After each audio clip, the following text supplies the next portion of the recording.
de Salmos aí como um dos livros mais conhecidos da Bíblia, né? Essa história de Esther é uma história bastante conhecida do povo de Deus, né? E essa história tem tudo a ver com a soberania de Deus, né?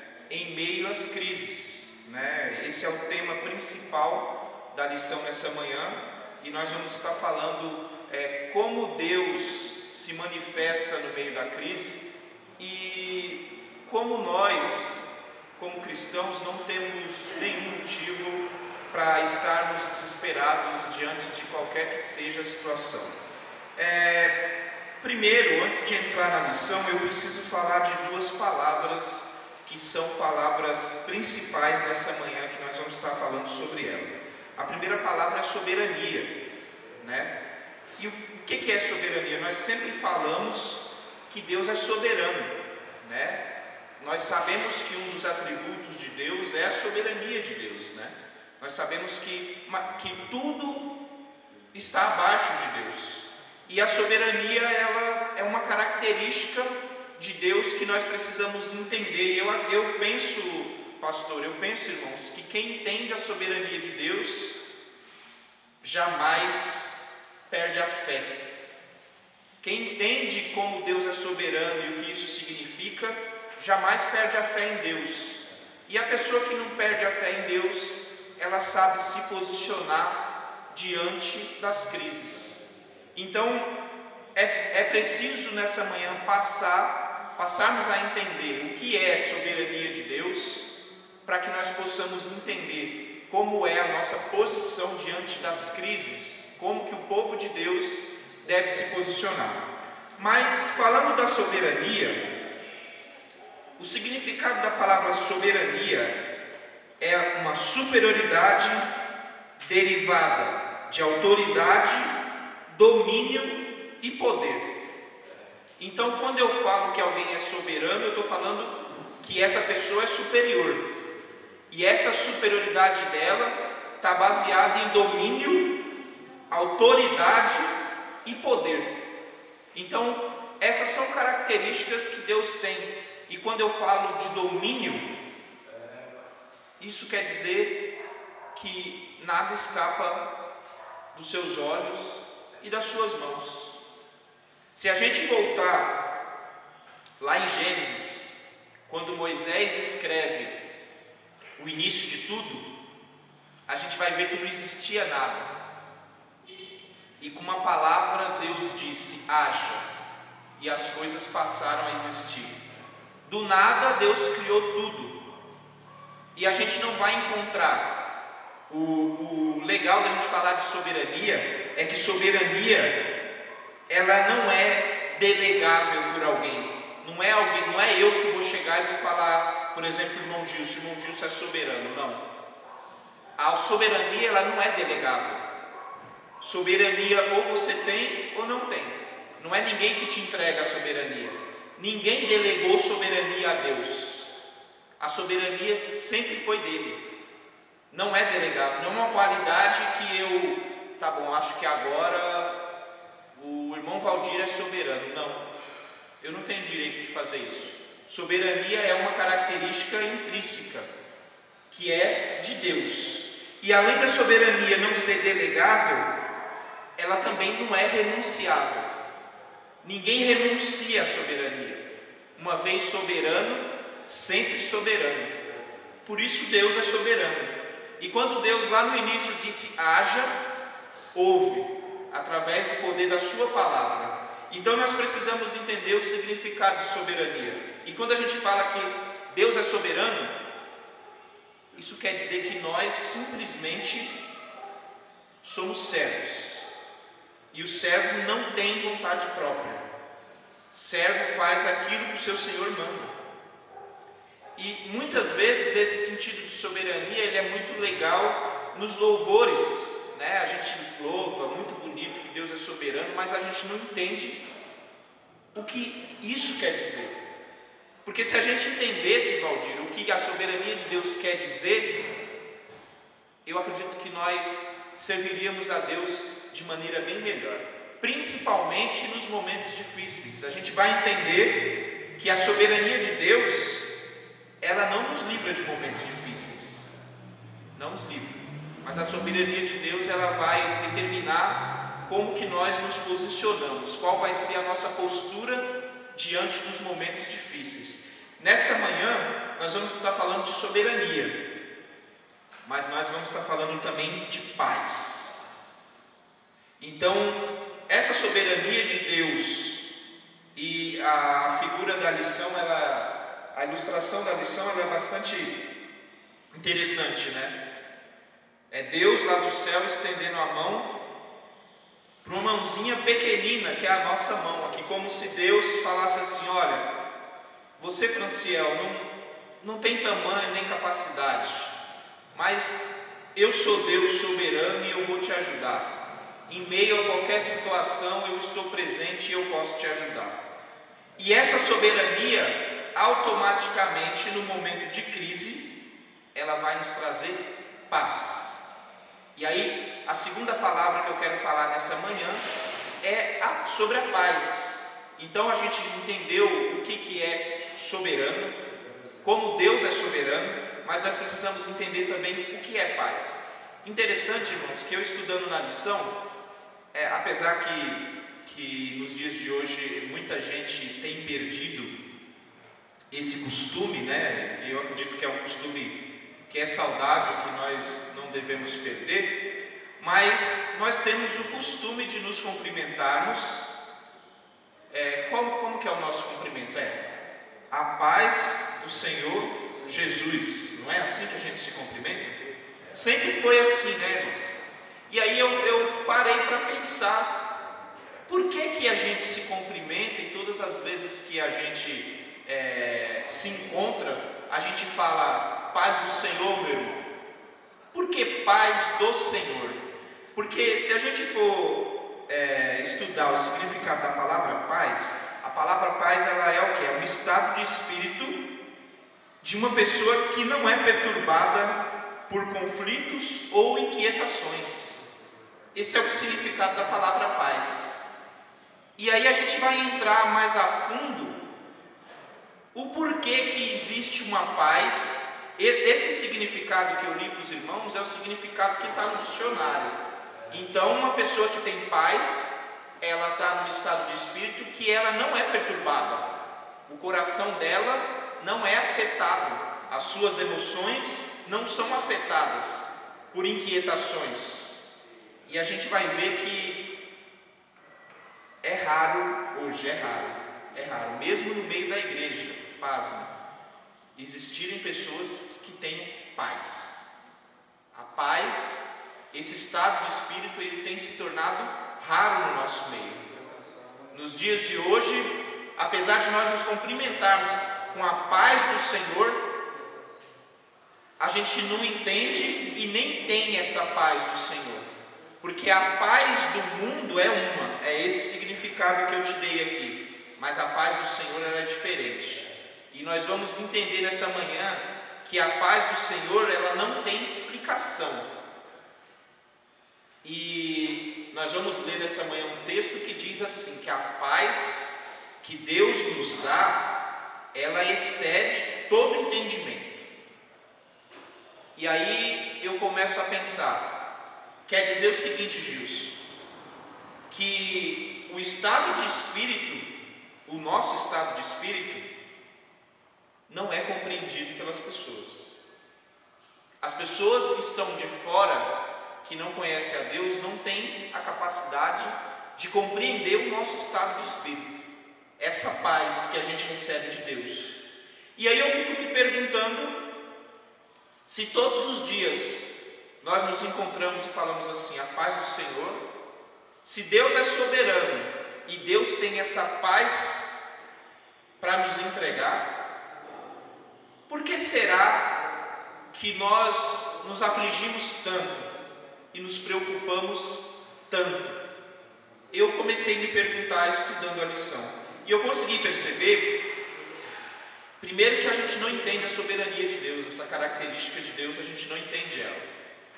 E segundo, também, a gente perdeu a nossa paz há muito tempo, por alguns motivos que nem mereciam a nossa atenção. Nós vamos estar falando sobre isso nessa manhã. Mas a lição tem 3 objetivos principais. E como nós estamos falando de paz, o primeiro objetivo da lição nessa manhã é dizer assim, que a verdadeira paz só é possível em Deus. Então grave, irmãos, o que eu estou dizendo nessa manhã.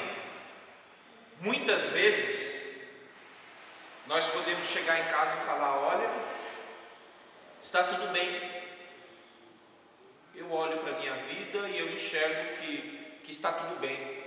Eu não tenho nenhuma preocupação, eu não tenho nenhuma inquietação, mas tenha certeza absoluta nessa manhã que a verdadeira paz, só quem pode trazer essa paz é Deus. E aí existe algo bastante interessante, que você sentir paz no momento que está tudo bem, isso é uma característica normal de todos os seres humanos. Quando você chega em casa e a tua despensa está cheia, quando você chega em casa e você está empregado, você sabe que amanhã você vai trabalhar, você sabe que no final do mês você tem o seu salário, você sabe que o seu salário vai dar para você pagar as suas contas e cumprir com as suas obrigações, os seus filhos estão bem, tudo na sua vida vai bem, a sua família vai bem. É muito fácil ter paz assim. Mas eu não estou falando dessa paz, eu estou falando de uma paz que Deus pode dar no momento que tudo está em crise. E nós estamos passando por um momento assim, né? Hoje, faz tempo que eu sempre tive costume na minha vida de assistir os telejornais, né? Eu sempre gostei, sempre foi uma característica minha assistir os telejornais, até de mais de um canal, né? Eu assistia telejornais em horários diferentes, eu sempre gostei de me manter informado e muitas vezes lá em casa o pessoal até brinca comigo, o pessoal fala: mas você já assistiu o jornal agora, para que você vai assistir o jornal de novo, é a mesma notícia. Mas eu gosto de ouvir as notícias por ponto de vista diferente. Eu sempre gostei de jornal, mas infelizmente hoje não é mais possível você assistir noticiário. De uns 6 meses para cá, a gente liga a televisão e a gente só ouve falar da pandemia, da quantidade de mortos, que hoje morreu 1.000 pessoas, amanhã morre mais 1.000, ontem morreu 2.000, e não tem mais lugar no cemitério, não tem lugar no hospital, não tem leito de UTI, o país está acabando, a doença vai chegar na tua casa, todos estão pegando a doença. É só o que você ouve no noticiário, né? E virou uma campanha de terror, né? Uma campanha de terror. E eu não consigo mais, né? Eu perdi aquele gosto, aquela vontade de assistir os jornais. Eu não consigo mais assistir, porque os assuntos são repetitivos e a gente só fala de uma coisa só.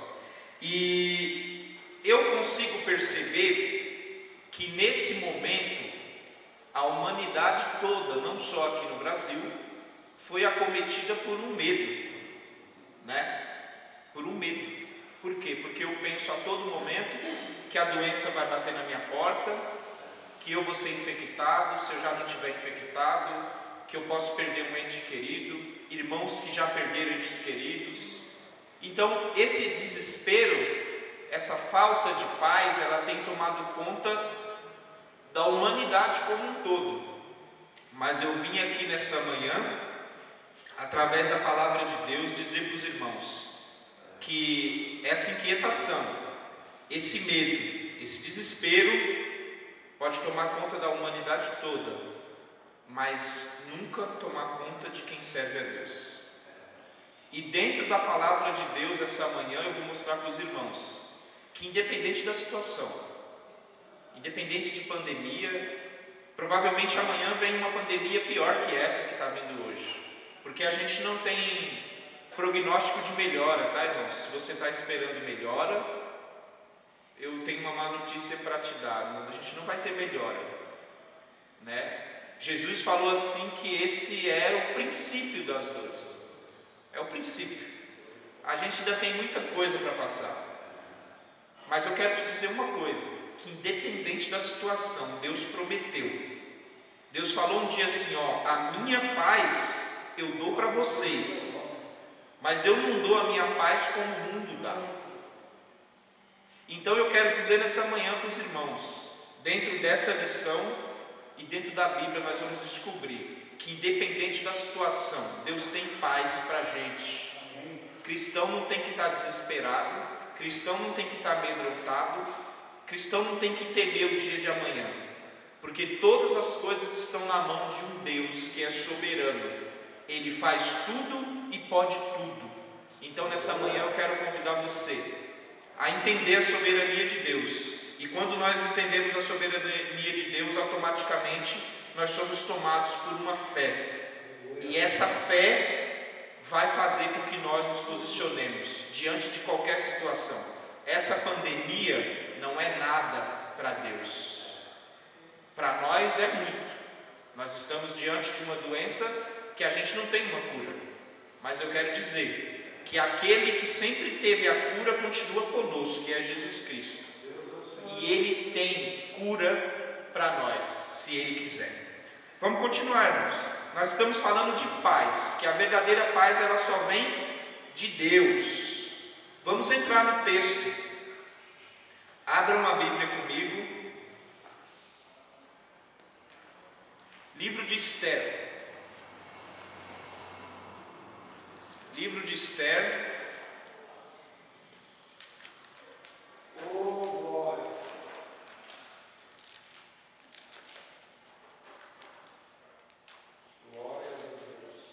Livro de Esther, no seu capítulo 2.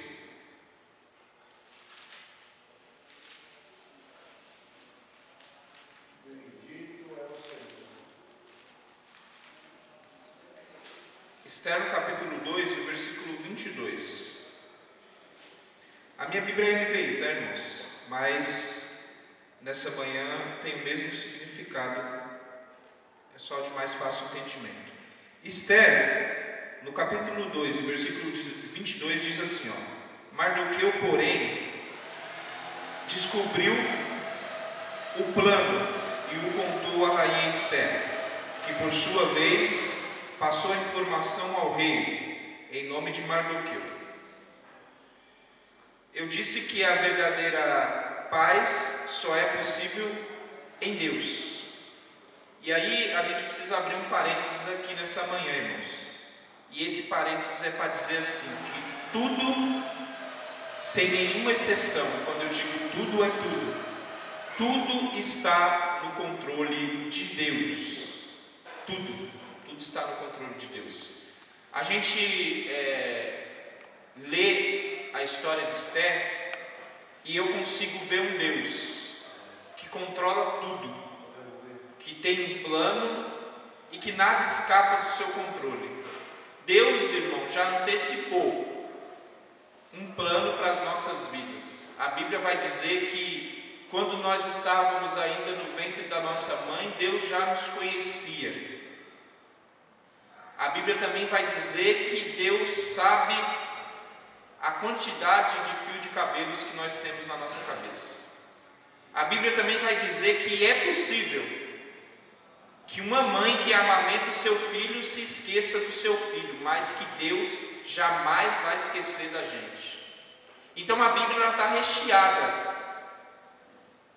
de citações, de versículos de Deus falando assim: olha, eu sempre vou estar com vocês. Eu sempre vou estar com vocês.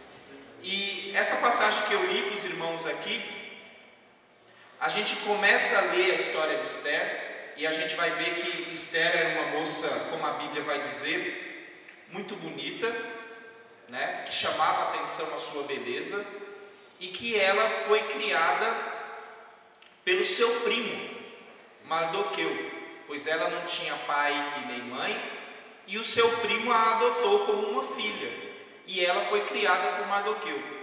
Mas Deus é o Deus que é meticuloso nos planos.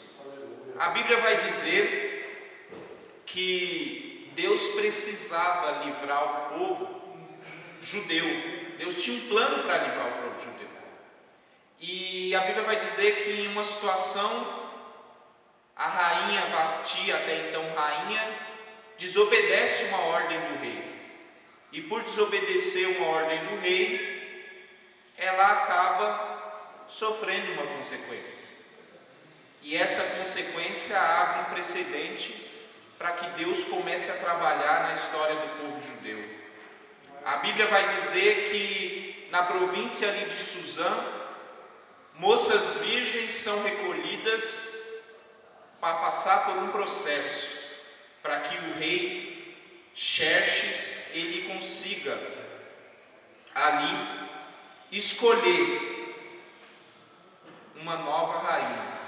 E a Bíblia vai dizer que as moças elas são recolhidas e elas passam por um processo de purificação e um processo de beleza de 12 meses, sendo tratadas com as especiarias, com tudo que existia de melhor na época, para que depois desses 12 meses elas se apresentassem diante do rei, para que se o rei se agradasse de uma delas, ele pudesse escolher uma delas como nova rainha.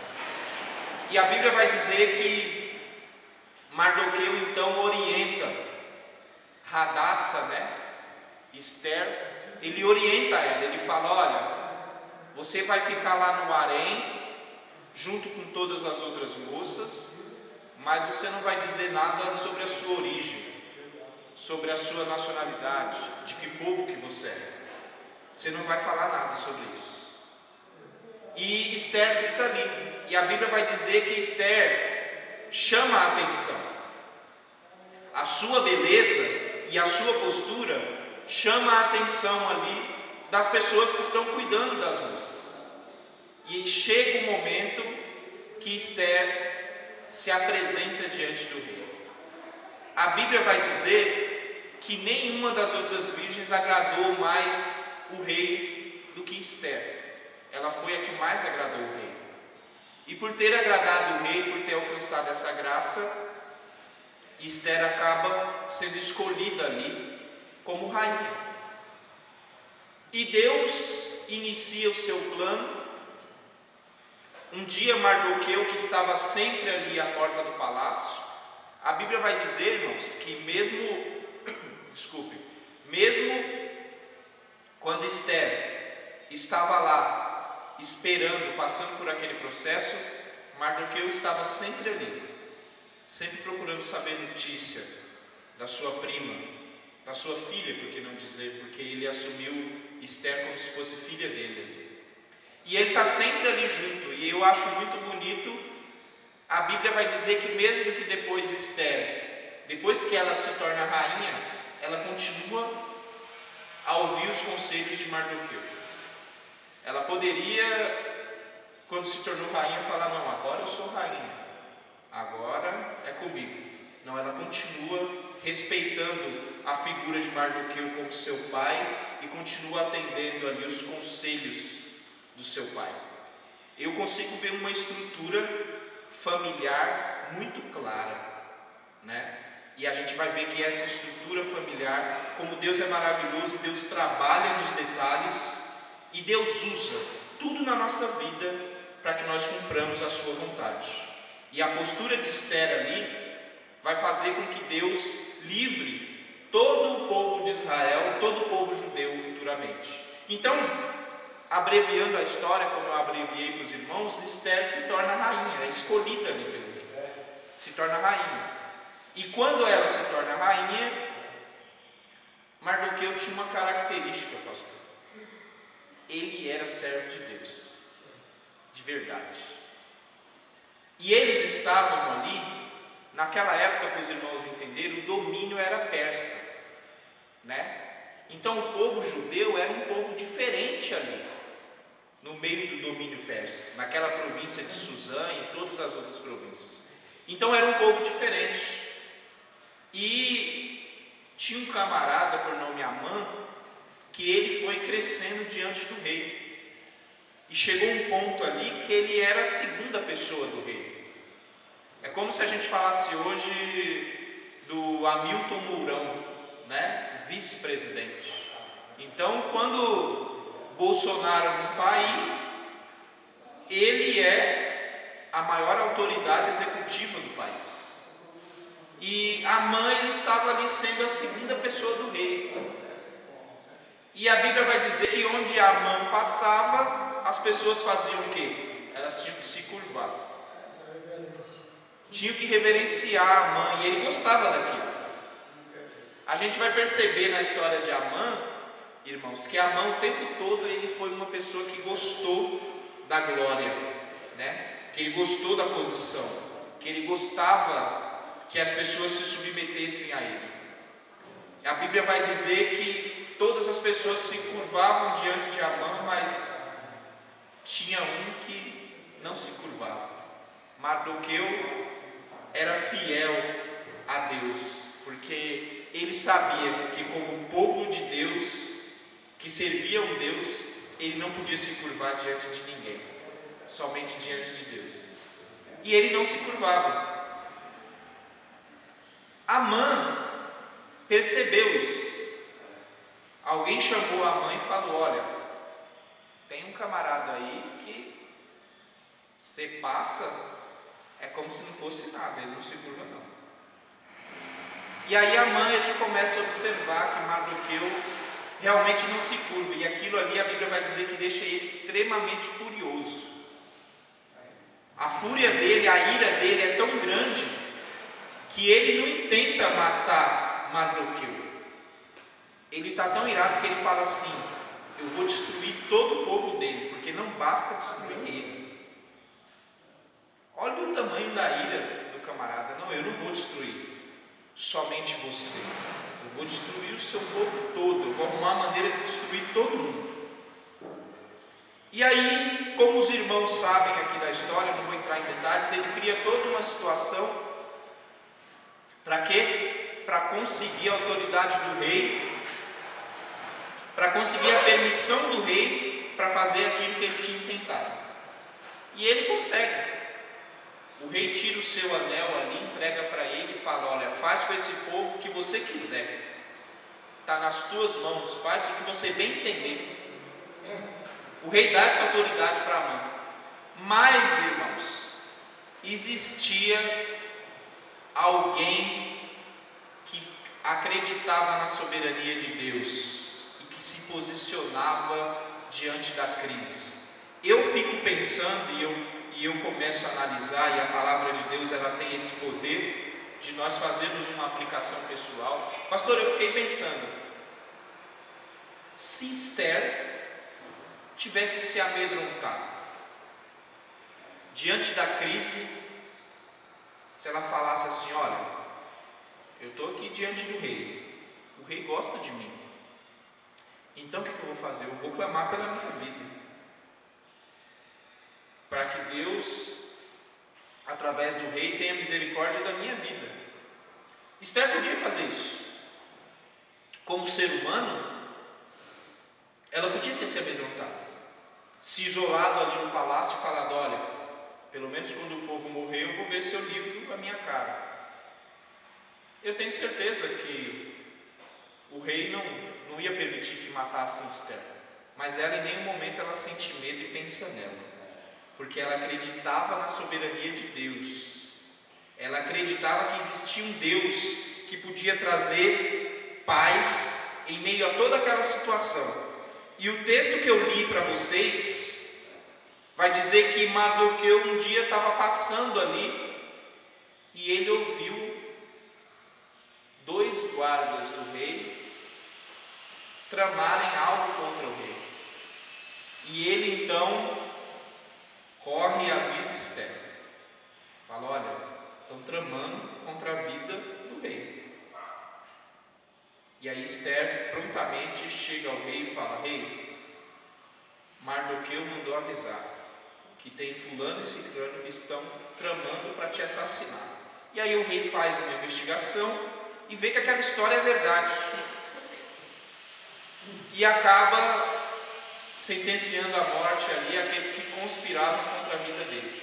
Mas essa história, existia um livro, e nesse livro todos os acontecimentos do reinado eram registrados. Eram umas crônicas do rei. Então um rei assumia o trono, e quando ele assumia, a partir do primeiro dia, existia alguém que que começava a escrever todos os feitos do rei e os acontecimentos, para ficar registrado. História, o povo valorizava muito isso.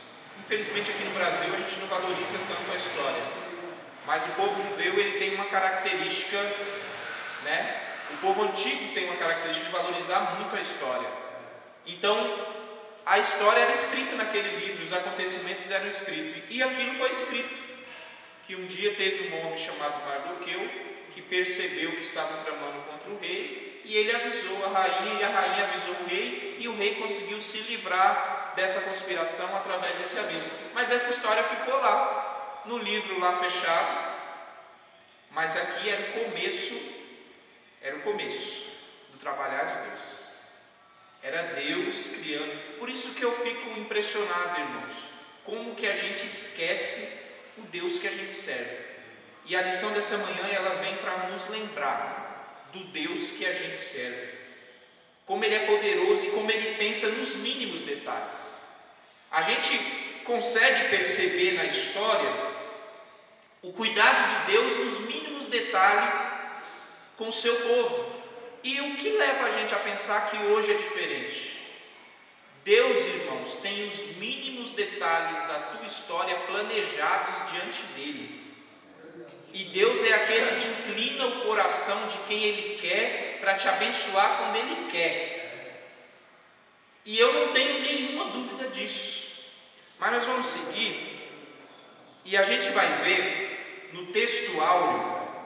O texto áureo vai dizer assim, ó: e tu conservarás em paz. Nós já falamos nessa manhã o que é paz. Tu conservarás em paz aquele cuja mente está firme em ti. Olha como é interessante, irmãos.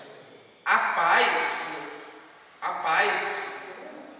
ela só vai existir na vida da pessoa que a mente está firmada em Deus.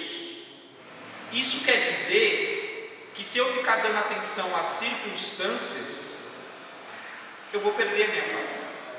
E hoje o que mais se fala no meio evangélico não é nem de Jesus que a gente mais fala. O que a gente mais fala no meio evangélico é depressão, tristeza, angústia, crentes intentando contra a sua própria vida. Isso é o que a gente mais ouve no meio cristão hoje. Mas eu quero dizer para vocês que eu acabei de ler aqui que Deus só conserva em paz aquele cuja mente está firmada nele. Vai pensar, desde março sem trabalhar, vai voltar agora. Quer dizer, Deus Senhor de cena.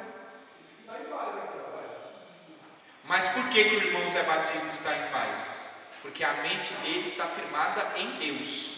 Porque se a gente para, irmãos, de olhar para Deus e a gente começa a olhar as circunstâncias à nossa volta, automaticamente a gente perde a paz, né? É interessante a gente pensar nisso, né? Até naquela história, quando Jesus aparece ali no meio daquela tempestade, que os discípulos eles se assustam e acham que Jesus é um fantasma. Todo mundo julga Pedro, né? O pessoal fala que Pedro afundou. Pedro não afundou, irmãos. Pedro andou sobre as águas. Qual foi o outro? Me diz aí outro ser humano na história que andou sobre as águas. Eu não conheço nenhum. Pedro foi o único que andou.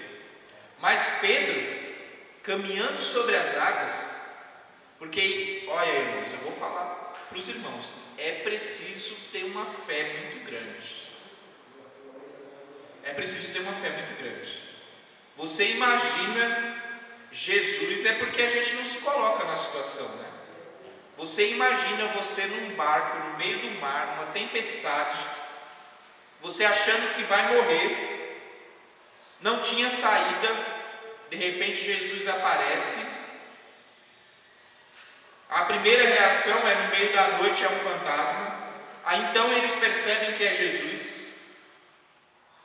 E aí Pedro, com a ousadia que ele tem, e eu costumo dizer que para a gente a Bíblia é tão perfeita. A Bíblia diz que se a gente não, é impossível a gente agradar a Deus se a gente não tiver fé. Sem fé é impossível agradar a Deus, porque a Bíblia diz que para a gente se aproximar de Deus é necessário que a gente creia que Ele existe e que Ele é galardoador. A gente tem que acreditar, irmão. Se a gente não acreditar, é impossível. E a gente vê naquela situação toda aquela circunstância, e Jesus fala assim: vem, Pedro. Porque Pedro fala assim: se é o Senhor, então manda que eu vá. Ele fala: então vem. E Pedro vai. Aí os irmãos vêm falar que Pedro não tinha fé. Pedro tinha muita fé, irmãos. Tinha muita fé. Porque que foi pouca, como Jesus. mas para você descer do barco e colocar o pé na água e falar eu vou, tem que ter fé. O que aconteceu com Pedro não é que ele não tinha fé. O que aconteceu com Pedro é que num momento, quando ele estava no meio do mar, ele tirou os olhos de Jesus e ele olhou a circunstância. E quando ele olhou a circunstância, ele afundou. Isso é o que a palavra de Deus diz essa manhã. Quando a gente deixa de olhar para Deus e começa a olhar para a circunstância, a gente vai afundar. A gente vai entrar em depressão, a gente vai tentar contra a nossa própria vida, a gente vai viver frustrado. Por quê? Porque a gente deixou de olhar para Deus e a gente passou a ver a circunstância. E nós somos pequenos diante da circunstância, irmãos. A gente tem que entender o nosso tamanho. A gente serve a um Deus maravilhoso, imenso, que não tem tamanho, que pode tudo, mas nós somos pequenos. Se nós deixarmos de olhar para Deus e olharmos para a circunstância, fatalmente nós vamos afundar, como Pedro afundou. Mas nessa manhã eu venho falar de um crente que não olha para a circunstância, que ele olha para o Deus que ele serve. E Isaías está falando isso: olha, Deus conserva em paz aquele que a mente está firmada nele. Por quê? Porque quem tem a mente firmada em Deus, confia em Deus. É o que o texto áureo está dizendo. Então essa paz tem duas condições para ela. Para ter paz em Deus, primeiro nós temos que ter foco. E esse foco é para olharmos unicamente para Deus. E a segunda coisa é que quando nós olhamos unicamente para Deus, nós confiamos inteiramente em Deus. Então dele provém a verdadeira paz. Mas para nós alcançarmos essa paz de Deus, nós temos que fazer duas coisas. Nós temos que olhar só para Deus. Nossa mente tem que estar firmada em Deus. E nós precisamos confiar somente em Deus. Aí João 16, Evangelho de João, vamos lá. Eu sempre gosto de citar algo no Novo Testamento também. Evangelho de João, no capítulo 16, e o verso 33. Olha, Jesus está conversando com os discípulos aqui. E aí Jesus vai falar assim: ó, eu lhes disse essas coisas para que em mim vocês tenham paz. Neste mundo vocês terão aflições. Contudo, tenham ânimo. Eu venci o mundo. Jesus está falando algo com os discípulos. E ele fala: olha, eu estou dizendo isso para vocês, para que vocês tenham paz. Então, eu consigo compreender que é necessário que nós tenhamos paz. Porque senão Jesus não falaria isso. Olha, eu estou falando isso para vocês, para que vocês tenham paz. E o que Jesus estava falando? Se nós voltarmos nesse texto, nos versículos atrás, a gente vai ver que Jesus estava dando para os discípulos a pior notícia que o discípulo podia ter, que qualquer um dos discípulos poderia ter. Jesus aqui ele estava falando para os discípulos assim: olha, em outras palavras, os discípulos no começo não entendiam, mas ele estava dizendo para os discípulos assim: eu vou morrer, eu vou morrer. Eu vou morrer, e no momento da minha morte, vocês vão estar amedrontados. Vocês vão fugir. Vocês vão ter muito medo e vocês vão se esconder.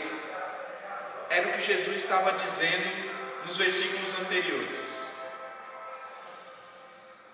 Porque Jesus sabia que a pior notícia que os discípulos poderiam ter, os discípulos não tinham entendimento de tudo que Jesus ia ter que passar para que nós estivéssemos aqui hoje.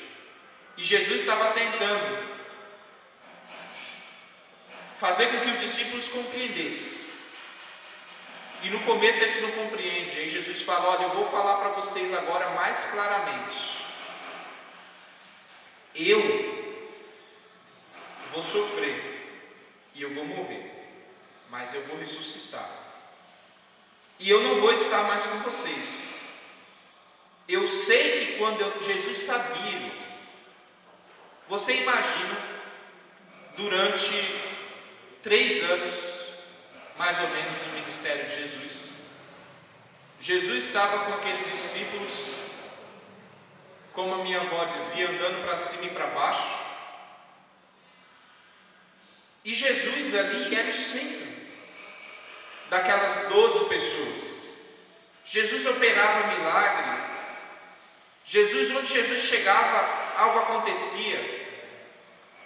E Jesus estava dizendo para eles durante esses 3 anos: olha, tudo é possível ao que crer. Se vocês crerem, vocês vão fazer obras ainda maiores do que eu faço. E aí, de repente, Jesus é capturado, Jesus é preso, Jesus é torturado e Jesus é morto. E inicia-se então, após a morte de Jesus, a perseguição da igreja.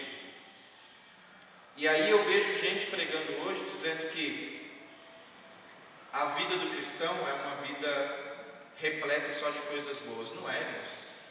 Não é. Jesus, ele estava dizendo aqui, ó: eu digo essas coisas para que vocês tenham paz em mim. É porque Jesus sabia o que esperava os discípulos. Jesus sabia da perseguição, Jesus sabia da morte, Jesus sabia de tudo. E Jesus disse para os discípulos: olha, eu quero que vocês tenham paz em mim. Eu quero que vocês tenham paz em mim.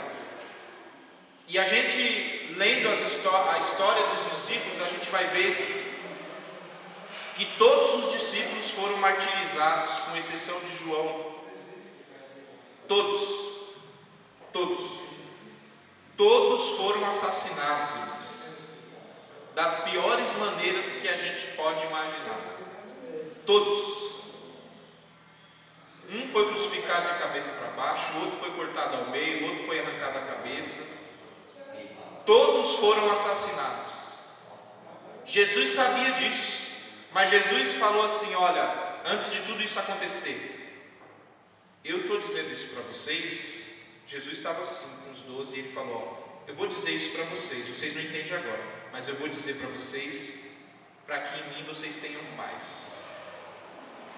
E essa paz é engraçado, irmãos, ó, olha a ordem do versículo: eu lhes disse essas coisas para que em mim vocês tenham paz. Primeiro, a gente tem que ter paz, para depois que a gente tenha a paz de Deus, ele pega e fala assim: ó, vocês já têm paz em mim, né?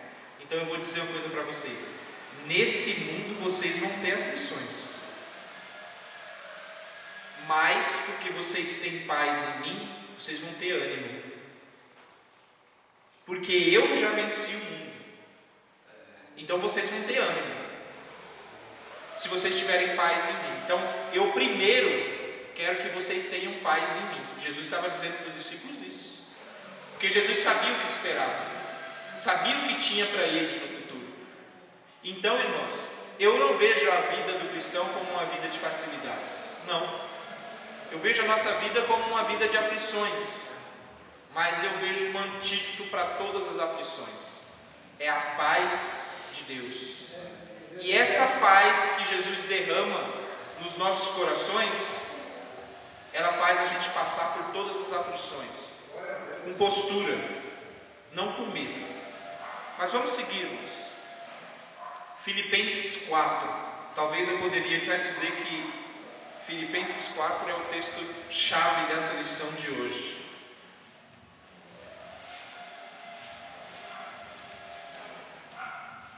Filipenses 4, texto bastante conhecido dos irmãos. Nós estamos falando sobre uma paz que vem somente de Deus. Filipenses 4, o 6 e o 7. A minha Bíblia vai dizer assim, não andem ansiosos por coisa alguma, mas em tudo, pela oração e súplicas, e com ação de graças, apresentem seus pedidos a Deus. E o 7. E a paz, olha como é a paz de Deus, irmãos.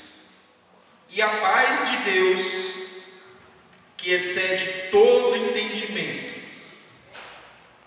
guardará o coração e a mente de vocês em Cristo Jesus. Então, existem duas coisas a serem guardadas aí: o coração e a mente.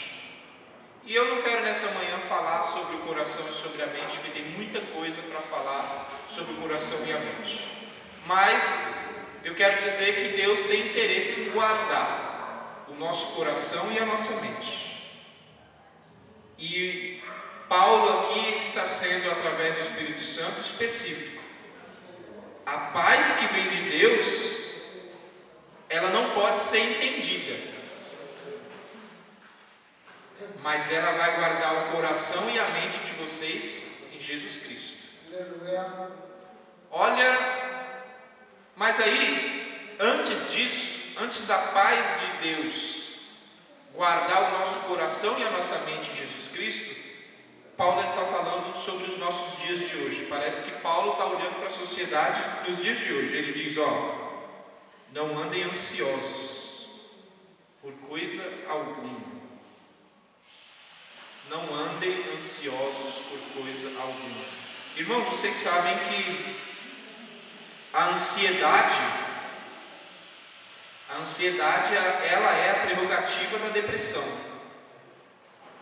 Todas as pessoas que estão em estado depressivo, elas estão em estado depressivo porque elas tiveram em algum momento um distúrbio de ansiedade.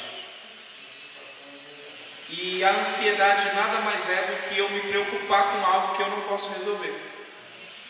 Se a gente quisesse hoje trazer um significado simples para a ansiedade é quando eu me preocupo com algo que eu não posso resolver.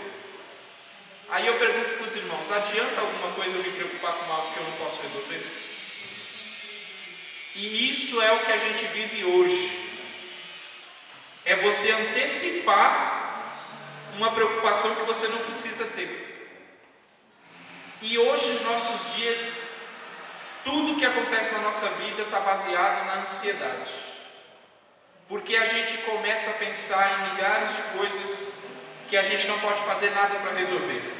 Mas Paulo, ele dá uma receita. Ele fala, olha, vocês não precisam ficar ansiosos. Não precisam. Vocês têm que colocar tudo diante de Deus. Como? Através de oração. Não precisa de ansiedade. Existe algo que você não pode resolver? Ao invés de você se preocupar, coloca o joelho no chão. Entra no seu quarto lá, coloca o joelho no chão e coloca diante de Deus. Não sei se os irmãos já passaram por isso. Eu já passei muitas vezes por isso. Muitas vezes eu passei na minha vida e passo situações que eu não tenho como resolver, que a minha mão não alcança resolver, e eu muitas vezes estou muito aflito. E quando eu dobro os meus joelhos e eu coloco diante de Deus essa situação, quando eu saio do quarto, a mesma situação ainda está acontecendo, ela não foi resolvida, mas eu saio do quarto depois da minha oração com a sensação que parece que já foi resolvida. Essa é a paz que excede todo entendimento que Deus dá para quem coloca as coisas diante dele. Depois que a gente levanta da oração, parece que Deus já resolveu. Eu não sei se os irmãos já tiveram essa experiência, mas eu já tive várias vezes. Você colocar algo diante de Deus e mesmo com aquela situação ainda daquele jeito, mas parece que quando você termina de orar, parece que você não vê mais a gravidade daquela situação. E muita gente às vezes pergunta, mas como que você pode estar assim?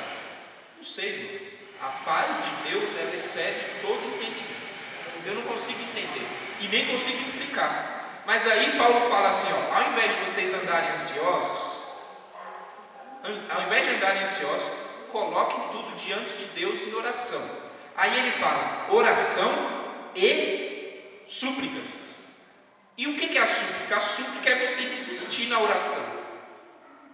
A súplica dá o sentido de você colocar diante de Deus e implorar mesmo, falar, Deus, eu quero, eu preciso, Deus, me ajuda, eu não tenho como resolver, mas o Senhor pode resolver. E a súplica aqui é no sentido de insistência. Muitas vezes você pode orar e não ser atendido hoje, mas continue orando, continue colocando diante de Deus essa situação, porque Ele vai te dar paz.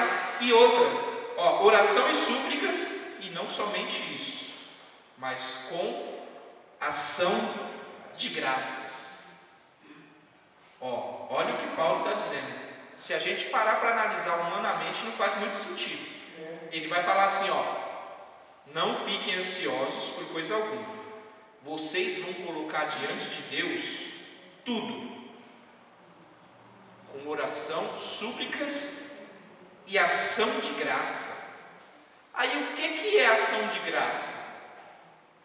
Ação de graça, irmãos, é quando eu agradeço por algo que eu já recebi. Então Paulo ele fala para você entrar diante de Deus já agradecendo a Deus por algo que você ainda nem recebeu.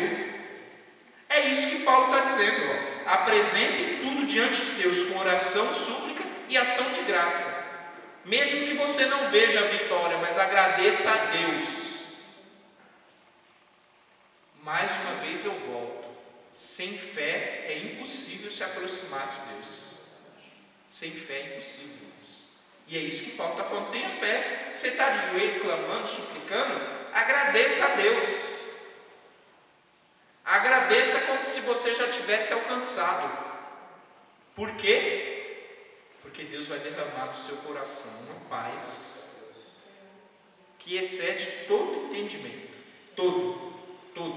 Ninguém vai conseguir explicar. E nós procuramos hoje por essa paz. Você sabia que o bem mais valioso de um ser humano é a paz, não é o dinheiro? Eu vou mais além, não é a saúde, não é a comida, não é a bebida, não são as posses, não. O bem mais valioso na vida de um ser humano é a paz.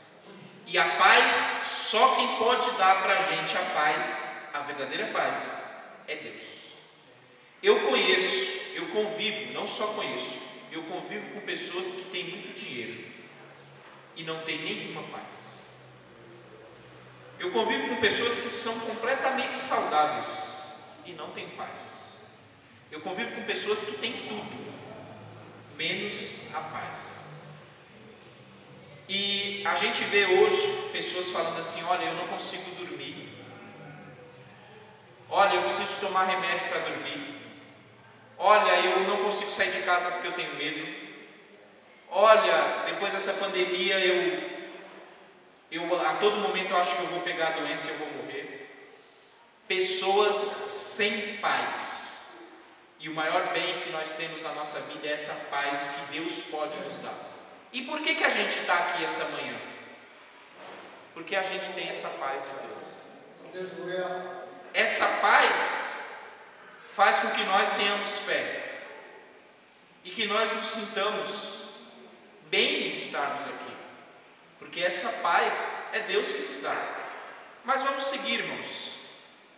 O primeiro objetivo da lição é nós entendemos que a paz, só Deus pode nos dar essa paz. Então nós falamos aqui rapidamente que Deus pode nos dar essa paz. Existe uma receita para isso, que Ele é capaz de nos conceder essa paz. Mas a lição também vai falar que além de Deus nos conceder essa paz, o segundo objetivo da lição é que quem nos socorre na crise é Deus. Então Deus nos socorre na crise. Esther 5,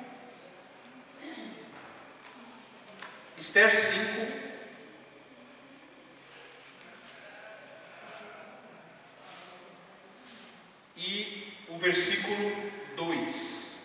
Esther 5, versículo 2. Diz assim, ó: quando viu a rainha Esther ali no pátio, teve misericórdia dela e estendeu-lhe o cetro de ouro que tinha na mão. Esther aproximou-se e tocou a ponta do cetro. Deus nos socorre no momento de crise. Os irmãos sabem a situação que estava ali. Esther, ela se posiciona diante da crise. Quando Mardoqueu faz o recado chegar até ela, que tudo que estava acontecendo, que existia um plano, existia um decreto do rei, com uma data fixada, para que todo o povo judeu fosse massacrado, assassinado, vituperado, Esther, ela se posiciona, ela fala assim: olha, avisa Mardoqueu, que é para todos, sem exceção, orarem e jejuarem por mim, porque eu também vou orar e vou jejuar. Esther, ela se posiciona. Diante de uma crise, nós sempre precisamos nos posicionar, e nós temos sido, de certa forma, até repetitivos nisso.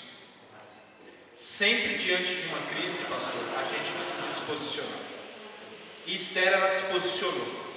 Ela falou: olha, orem em jejum. Existia, para você que está me ouvindo hoje, existia ali na época uma lei. Ninguém se apresentava diante do rei sem que fosse chamado. Ninguém. Mas, volto a dizer, quem nos socorre diante da crise é Deus. No momento que nós achamos não existe saída, eu não tenho mais o que fazer, quem nos socorre é Deus. Esther se apresenta diante do rei. Existia um risco ali. Existia um risco. Nós vamos falar sobre esse risco. Só que o socorro diante da crise, ele vem de Deus, e a gente tem que ter consciência disso. No momento de crise, eu não vou achar socorro em outros lugares, eu vou achar socorro em Deus. E lá no livro de Esther, no capítulo 6, no versículo 1, olha como Deus é perfeito, irmãos. Livro de Esther, capítulo 6, versículo 1, vai dizer assim: ó, naquela noite o rei não conseguiu dormir, por isso ordenou que trouxessem o livro das crônicas do seu reinado e que o lessem para ele. Aí eu pergunto para os irmãos, quem fez o rei perder o sono, pastor? Eu falei para vocês lá atrás que Mardoqueu tinha ouvido ali por coincidência alguém que planejava assassinar o rei. Estavam planejando. O tempo passou. E aí eu disse para vocês que o plano de Deus tinha começado lá, para livrar o povo judeu. E olha como Deus é perfeito nos seus caminhos. Irmão, quem erra sou eu e você. Deus não erra, irmão. Não esteja você pensando que Deus usa borracha. Deus não usa borracha para apagar nada. Quem apaga é a gente. Quem precisa escrever de lápis é a gente. Porque a gente erra e consegue apagar. Deus não erra, irmãos. Deus tem tudo no controle das suas mãos, os mínimos detalhes. E chega nessa noite aqui, o rei não consegue dormir. O rei perdeu o sono. Perdeu o sono, o que eu vou fazer? Traga alguma coisa para me ler. Traz o livro das crônicas aí. Eu vou ler. E uma história que estava perdida, porque Mardoqueu tinha feito tudo aquilo e não tinha recebido nada. E do outro lado existia alguém que estava tramando contra o povo judeu e estava sendo honrado. E se sentia o tal. Tanto que ele já tinha até preparado uma forca para assassinar Mardoqueu. E a Bíblia vai dizer que o rei perde o sono. E quando o rei perde o sono, é o socorro de Deus chegando para o seu povo. Diante de uma crise, é Deus que nos socorre. Eu não sei, irmão, quem Deus vai fazer perder o sono, mas eu sei que se Deus precisar fazer alguém perder o sono para te abençoar, no meio da crise, Ele vai fazer. Porque Ele pode tudo. Tudo está no controle das suas mãos. E nessa manhã eu quero dizer que diante da crise, existe um Deus que pode fazer tudo para te livrar. Existe um Deus que pode fazer tudo, mudar situações, fazer pessoas perderem o sono, fazer pessoas terem sono também. Porque Deus fez leão dormir. Então Deus pode fazer dormir, pode fazer perder o sono também, para cumprir o plano dele na tua vida. Mas se aproxime de Deus nessa manhã com fé, acreditando nele, não com medo. Porque se você se amedrontar, Deus não pode trabalhar. E aí o rei perde o sono. Traz o livro para me ler. Tem uma história interessante lá, de um homem chamado Mardoqueu, que percebeu que planejava contra o rei e ele avisou. E aí o rei pergunta, mas o que fizeram para um homem que me livrou? E alguém pega e fala, olha, infelizmente não foi feito nada. Mas existia um que estava exaltado lá, pastor. E é impressionante, irmãos. Tome cuidado com a exaltação, porque quando a gente está exaltado, a gente não consegue enxergar as coisas com nitidez. E você vai ver que a exaltação de Amã, ela era tanta, que Esther, direcionada por Deus ali, ela planeja algo. Depois que ela é abençoada, que ela entra na presença do rei, o rei fala para ela assim, o que você quer, Esther? Fala para mim. Até metade do reino eu te dou. A sua vontade vai ser cumprida, vai ser feita. E Esther, sabiamente, ela pega e fala, meu rei, eu não quero nada, mas eu estou preparando um banquete. E eu quero que amanhã o Senhor compareça a esse banquete com Amã. E Amã ali, quando a gente está exaltado, pastor, a gente não consegue perceber as coisas. E Amã ali na sua exaltação, ele chega em casa,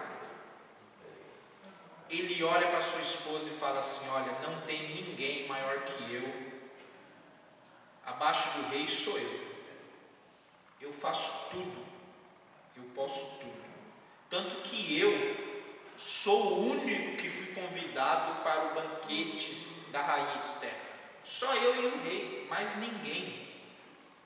Mas ele não sabia o que esperava ele. Socorro vem de Deus. O socorro vem de Deus. Salmo 34.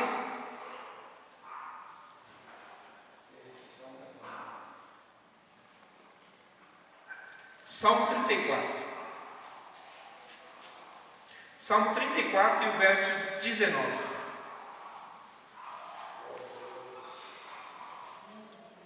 Salmo 34, verso 19, diz assim, ó, o justo passa por muitas adversidades, mas o Senhor livra de todas. Então aqui, nessa manhã, nós não pregamos isenção de dificuldades, nós não cremos em teologia de facilidade, de prosperidade, não. O que a gente crê aqui é que em todas as adversidades nós servimos um Deus que pode nos livrar. Deus não promete que nós não passamos por adversidades, mas Ele promete que Ele pode nos livrar de todas. Todas que Ele quiser, Ele pode nos livrar. Romanos, no capítulo 8, para a gente encerrar a parte do socorro de Deus, que é o segundo objetivo da lição.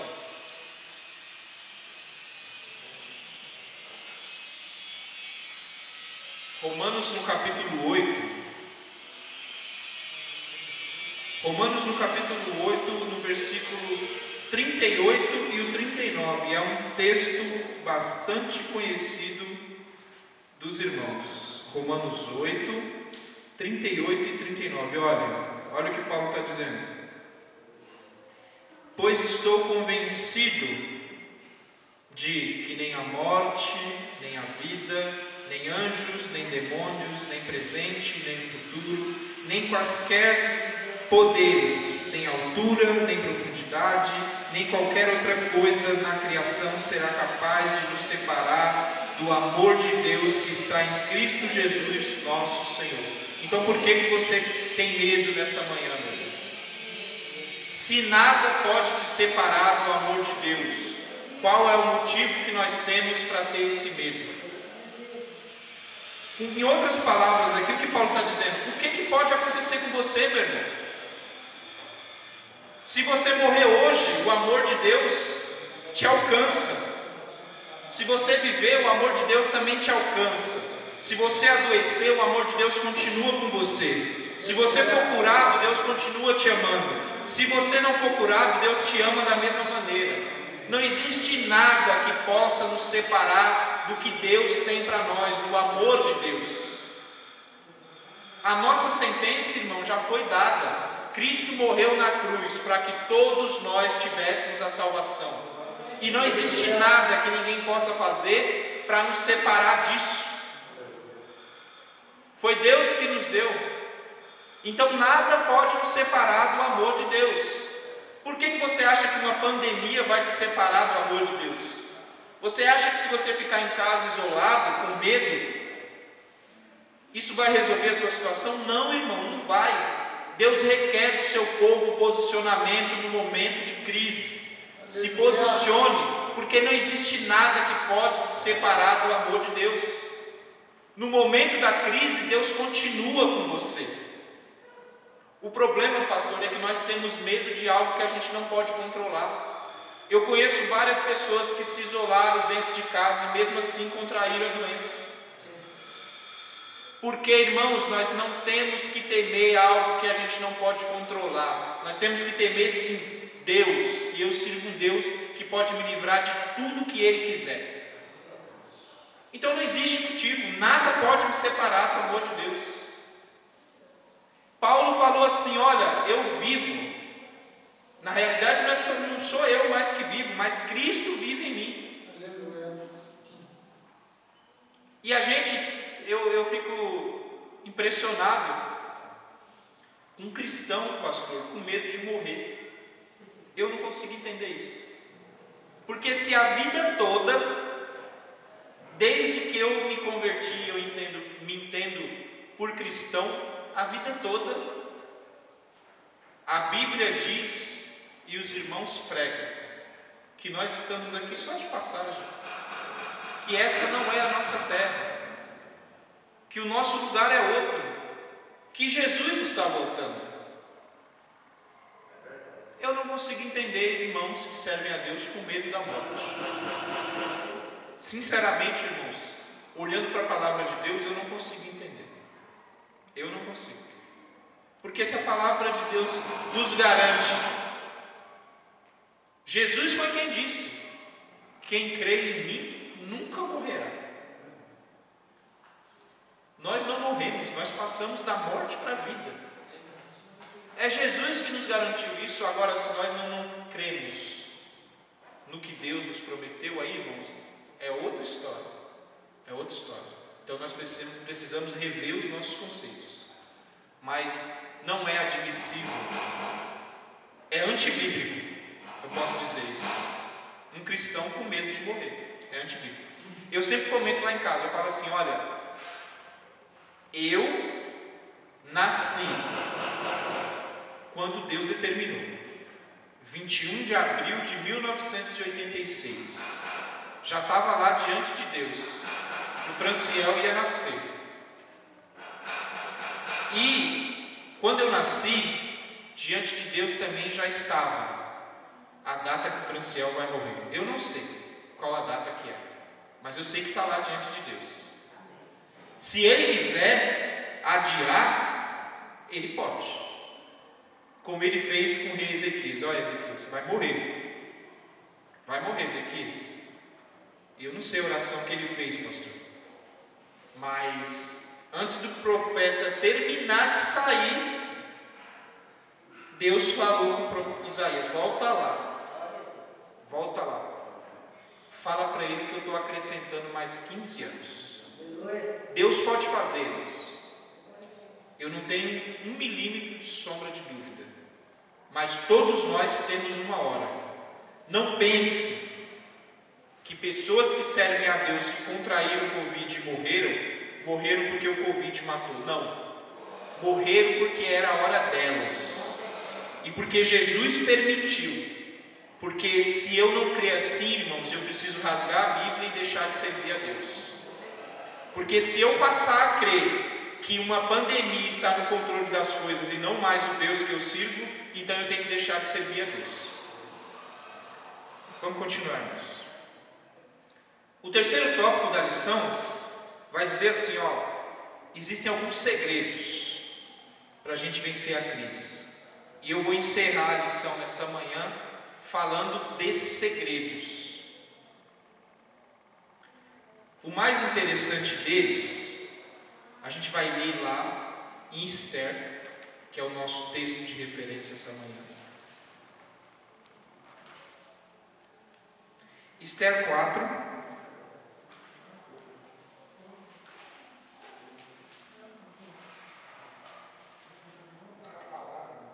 Esther 4:16. Olha o que diz lá. Esther 4:16 está dizendo assim, isso é uma ordem da rainha Esther, tá? A rainha Esther que está falando aqui. Vá reunir todos os judeus que estão em Suzã e jejuem em meu favor. Não comam nem bebam durante 3 dias e 3 noites. Eu e minhas criadas jejuaremos como vocês. Depois disso, irei ao rei, ainda que seja contra a lei. Olha o que Esther está falando aqui, pastor. Olha como eu peço a atenção dos irmãos aqui nesse versículo. Jejue por 3 dias e 3 noites. Eu e minhas criadas jejuaremos igual a vocês. Depois disso irei ao rei, ainda que seja contra a lei. Se eu tiver que morrer, morrerei.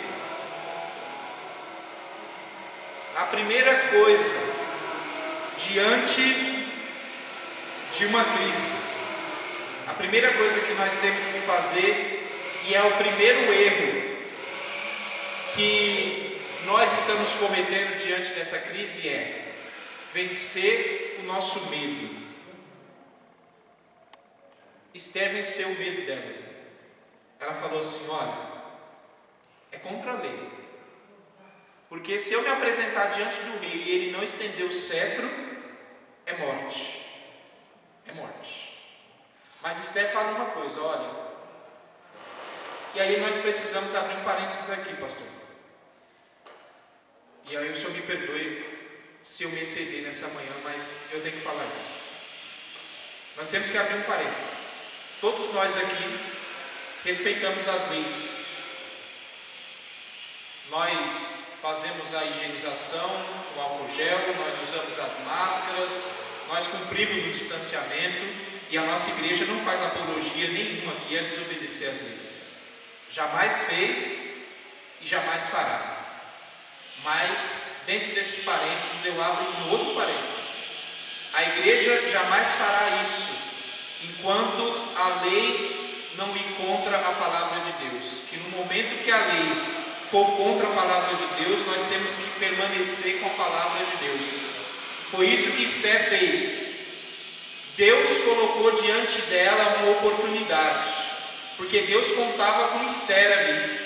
todo o plano de Deus, Deus conta com pessoas para cumprir os seus desígnios. E Deus contava com Esther. E Esther falou assim: olha, não é contra a lei. Não é certo eu fazer isso, se eu me apresentar diante do rei, sem ele me chamar. É contra a lei. Mas ela fala uma coisa, ela vence o seu medo. Ela fala: se eu tiver que morrer, eu morrerei. E o que muda nos dias de hoje? Não muda nada. O que muda é só o cenário, mas a situação é a mesma. Nós temos que ter o mesmo posicionamento de Esther. Se tivermos que morrer, morreremos, mas continuaremos fazendo a vontade de Deus. Essa é a nossa realidade, irmãos. Para nós servirmos a Deus, nós temos que ter esse posicionamento. Então a primeira coisa que nós temos que fazer diante da crise é vencer o nosso medo. Mas Salmo 56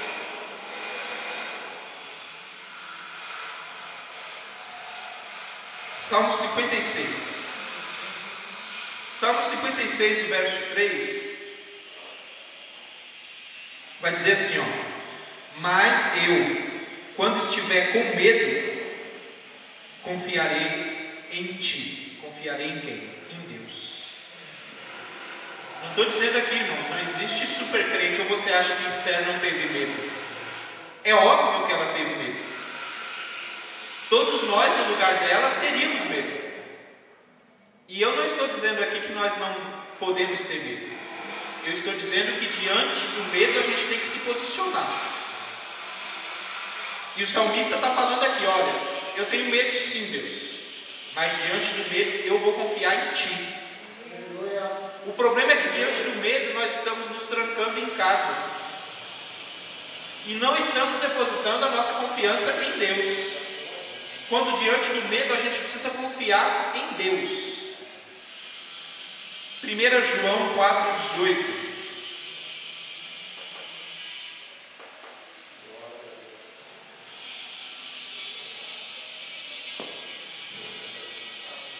João 4,18 vai dizer assim: olha, no amor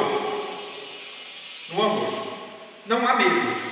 Ao contrário, o perfeito amor expulsa o medo, porque o medo supõe castigo, e aquele que tem medo não está aperfeiçoado no amor.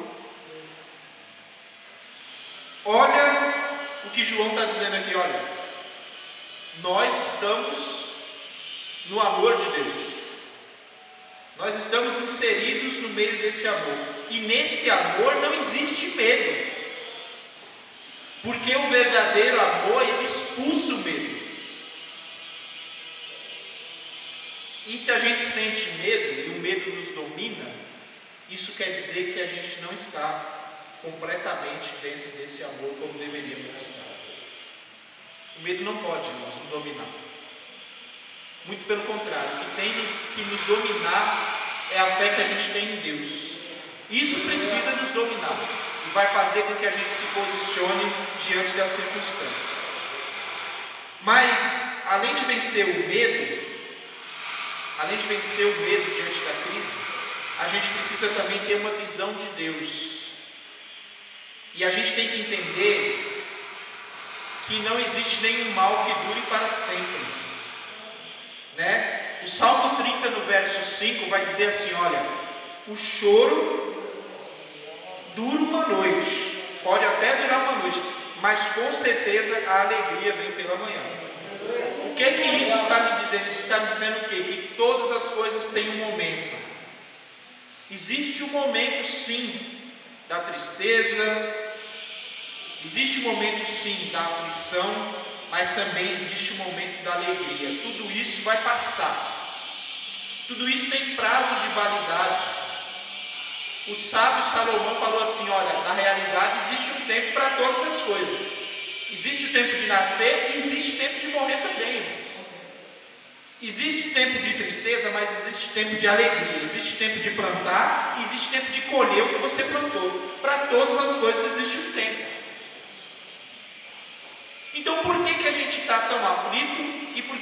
se posiciona diante de Deus sabendo que não existe mal que dure para sempre? Irmãos, eu garanto para você, eu já falei isso aqui nessa igreja, se amanhã eu contrair um Covid e se for da vontade de Deus Ele me levar, eu não quero nenhum irmão aqui chorando no meu velório, tá? Eu quero os irmãos tendo a plena consciência que foi a vontade de Deus me levar e que eu vou estar muito melhor do que eu estou aqui hoje. É isso.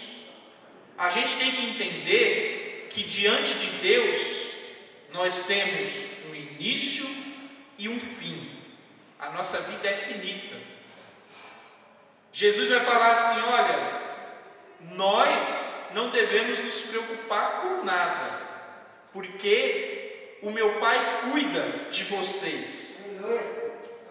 O meu Pai cuida das roupas de vocês, cuida do alimento de vocês, o meu Pai cuida de tudo. Por que vocês estão preocupados? Irmãos, não é diferente na nossa vida. Deus cuida de tudo na nossa vida. E olha, eu vou dizer uma coisa para vocês aqui, irmãos.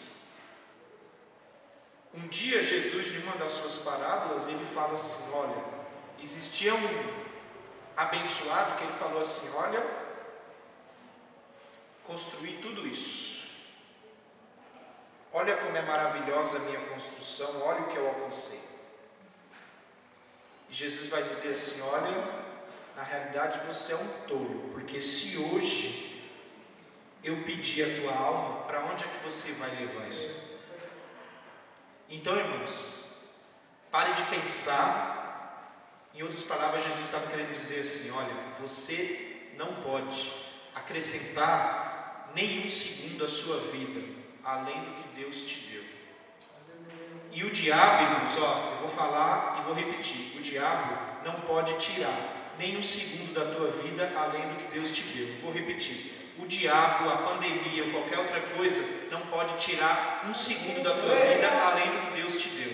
Então creia nessa manhã que nós servimos um Deus que tudo pode, e soberania é entender isso. É entender que Deus está acima de tudo e de todos e que não precisa dar satisfação para ninguém. Ele simplesmente faz. E nós servimos um Deus que faz.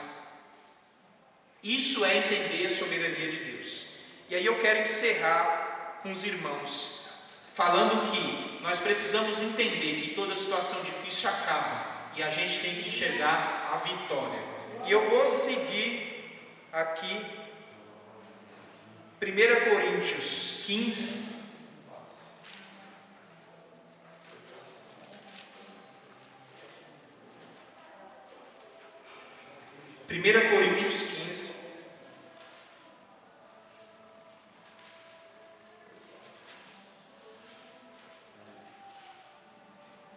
a gente vai ler 3 versículos, do 55 ao 58.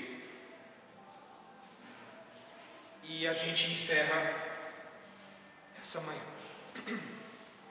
entendendo que Deus é soberano, que todas as coisas estão diante dele.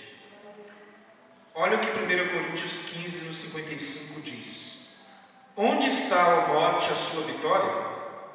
Onde está, ó morte, o seu aguilhão? O aguilhão da morte é o pecado, e a força do pecado é a lei. Mas graças a Deus que nos dá a vitória por meio do nosso Senhor Jesus Cristo. Portanto, meus amados irmãos, mantenham-se firmes e nada vos abale. Sejam sempre dedicados à obra do Senhor, pois vocês sabem que no Senhor o trabalho de vocês não será inútil. Que Deus abençoe os irmãos. Pastor. Glória, muito bom compreendermos o que é a soberania de Deus.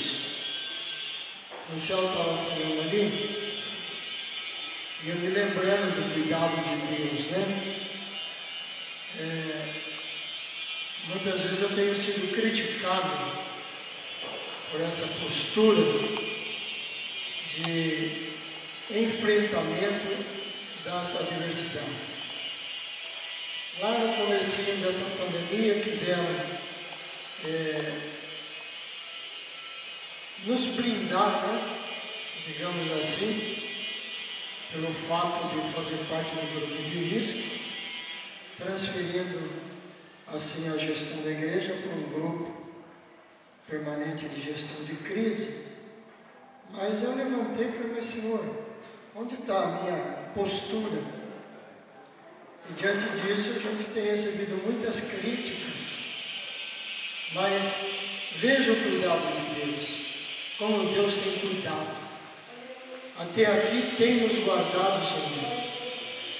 E quando você estava falando sobre essa questão do medo da morte, eu já contei esse testemunho aqui para vocês, que em uma das adversidades pelas quais eu passei, em 2016, fui vítima, já tinha sido vítima de um assalto anterior, fui baleado, sobrevivi.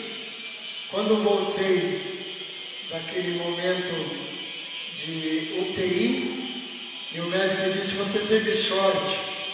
Ele deu a explicação científica e humana dele, né? E eu disse, não foi sorte, foi Deus. Porque Ele ainda tem algo para fazer através da minha vida. E na época eu era músico de banda e maestro. Então ele disse, então você não vai poder tocar mais instrumento. Mas eu continuei louvando a Deus através do meu instrumento, e o Senhor fortaleceu-me e me sustentou.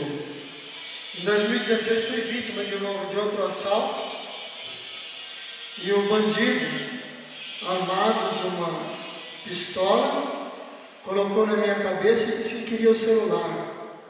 E eu disse para ele, então você vai levar o celular, só deixa eu completar a ligação aqui para minha esposa, que eu já estou próximo de casa, que ela está preocupada comigo.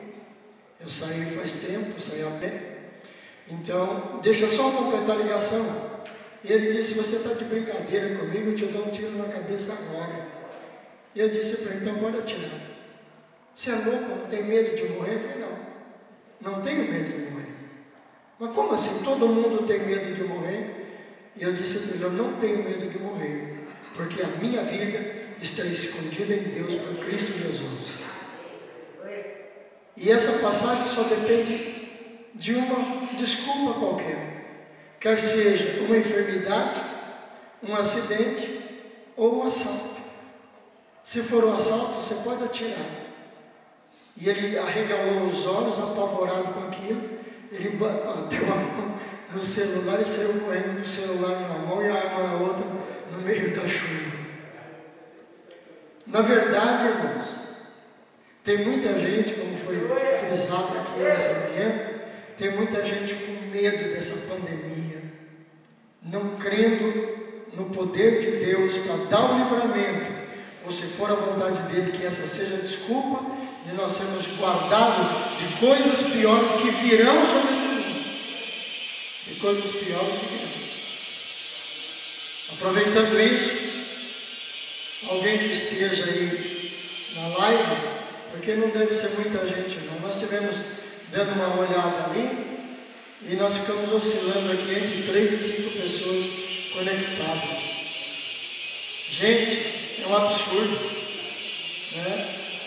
Foi proposto pela nossa diretoria que fizéssemos live para alcançarmos aqueles que do grupo de risco, respeitando a lei, como foi dito aqui hoje, respeitando a lei, aqueles que são do grupo de risco pudessem acompanhar as aulas e os cultos que nós estamos transmitindo através da live.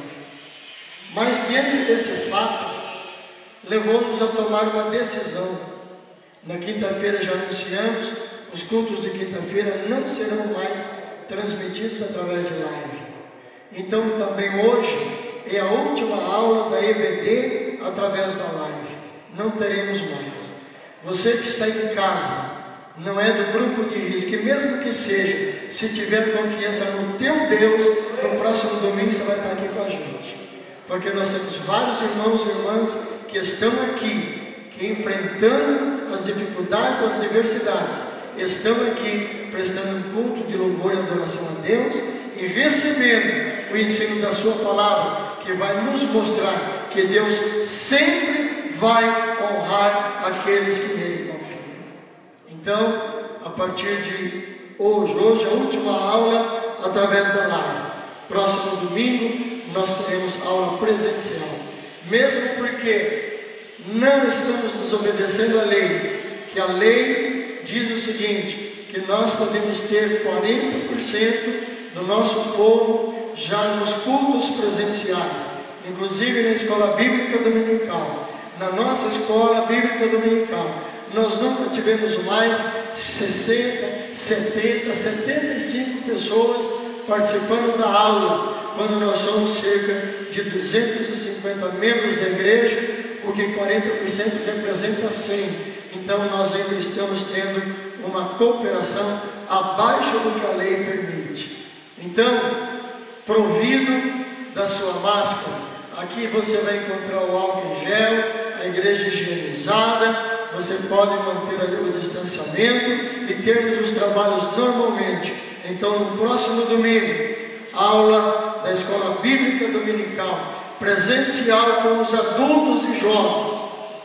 Hoje nós tivemos aqui a presença de apenas 3 jovens com o seu líder se fazendo presente. É inadmissível um grupo que está fora do grupo de risco, que é o grupo de jovens, fazer-se ausente dos trabalhos da igreja. Não contamos com músicos, não contamos com cantores, não contamos com praticamente nada, a não ser alguns irmãos que corajosos vêm aqui nos ajudar no desenvolvimento do trabalho. Não é um desabafo, não. Não é um desabafo.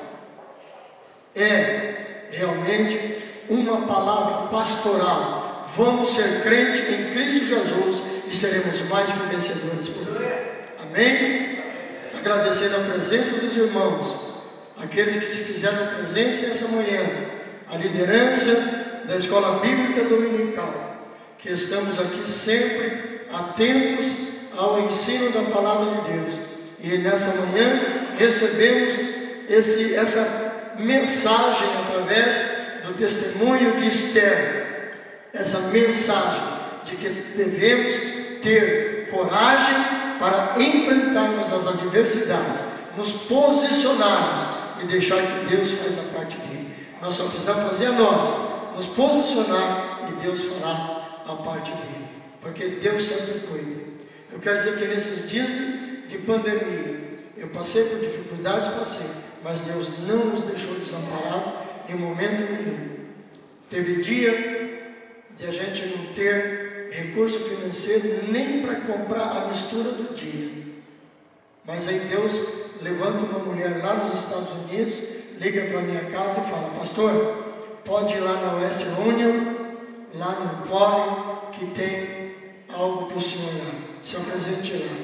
Eu me apresentei lá, ela tinha mandado $150, convertido para real, R$750. Fui para casa e fiz uma compra para casa.